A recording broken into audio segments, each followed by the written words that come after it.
good morning, good afternoon, good evening, Daja Hao. Greetings from Pakistan and the Pakistan-China Institute. On the very outset, I would like to thank and compliment the Friends of Socialist China for continuing to foster dialogue that challenges conventional mainstream narratives that are propagated for narrow political interests, and bringing together a galaxy of speakers from different corners of the world to discuss these important issues that affect our nations, countries, people, and livelihoods. As we know, the biggest conflict of recent history, which is taking place in Europe, is that between Russia and Ukraine. And this is viewed by the West, by the United States and its allies, as an inflection point of us versus them, where Russia and China are viewed as authoritarian countries who are challenging the status quo and their deep entrenched interests, political, economic, and military, of NATO, the EU, and the United States. We are seeing the containment, confrontation of the peaceful rise of China, which has risen through soft power, which has risen through economic might, and is actually the only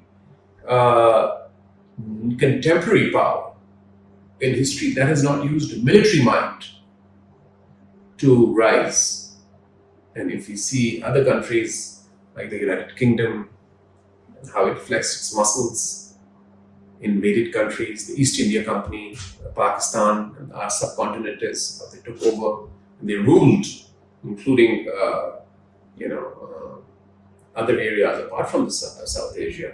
The United States has risen through military might, France, of course, and other powers in the West.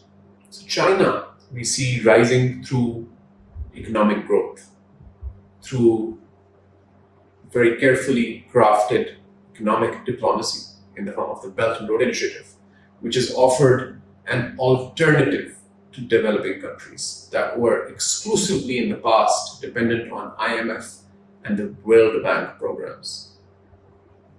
And then the BRI has also been criticized through propaganda that it is inflicting countries with debt.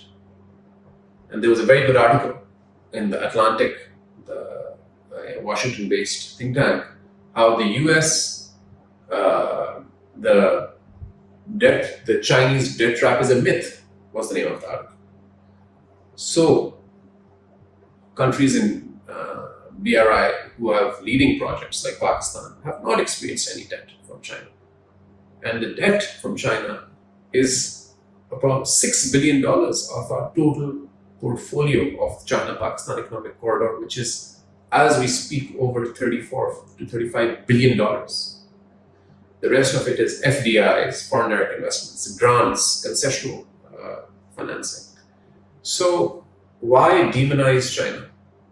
Because they cannot afford, they do not want to see China as replacing the United States as the biggest economic power, because that alters the status quo. And the problem is, rather than just competing with China, which would have been good and healthy competition, they want to confront China and demonize China, like they did with Iran. George Bush painted it out to be part of this axis of evil, this so-called axis of evil. Iraq, where they said there's weapons of mass destruction, so it was demonized. So action and US taxpayers' money could be spent justifiably to attack it through various means. And we can see that the red lines between China and the US are being blurred, because Taiwan is a case in point.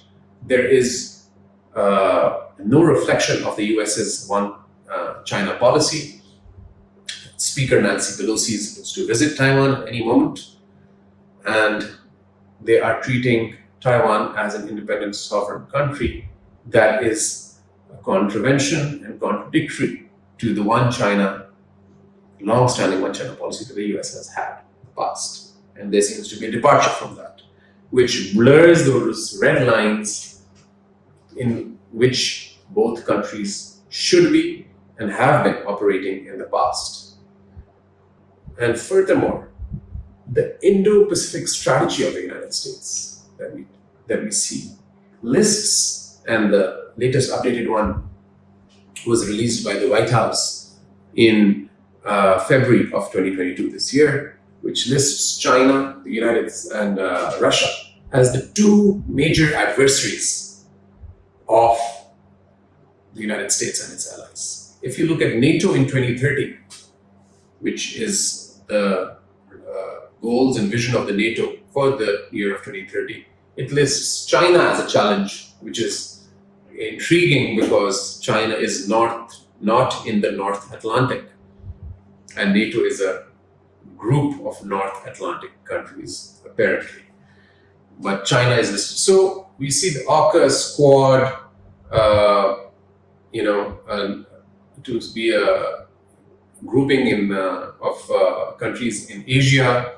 We see a NATO-like organization being created in Asia. Then we have, of course, NATO itself. So we see this consistent pattern of bloc politics that is being created to counter China. But is it working? If you just look at last week, when the US hosted the first ever US-ASEAN Special Summit, which was hosted in the White House. All ASEAN leaders were there.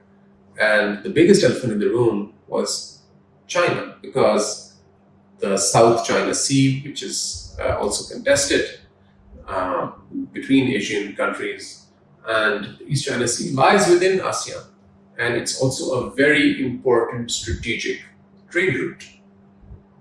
And we saw that there were a lot of references to the US's Indo-Pacific strategy in the readout that was released by the White House. And we saw that the summit was being used to advance the Indo-Pacific strategy by leveraging US's interests and relationships in ASEAN.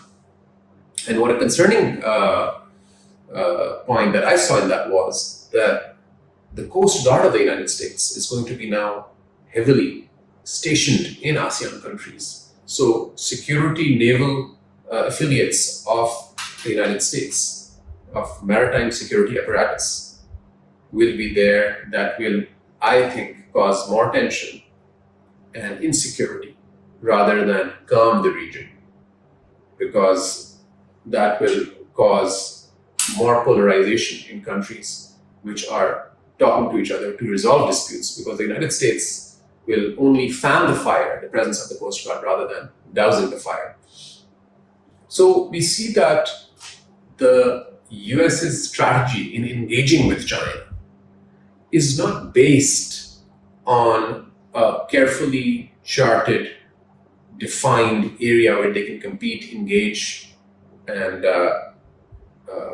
confront in a diplomatic way.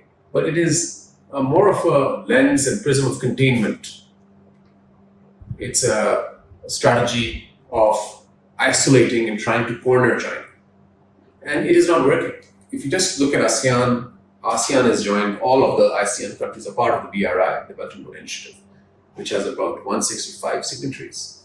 If you just look at the AIIB, the Asia Infrastructure Investment Bank, a lot of the ASEAN countries and the United Kingdom and Australia, a lot of Quad and AUKUS members are part of the AIIB. And the RCEP, the Regional Comprehensive Economic Partnership Agreement, which was a mammoth agreement, in which China was a key driving force, the largest free trade agreement to date in world history, is very much a game changer for ASEAN. So, what does the US see benefiting it so far? Has its strategy worked? No, it hasn't. Is it going to work? No, it will not. If you look at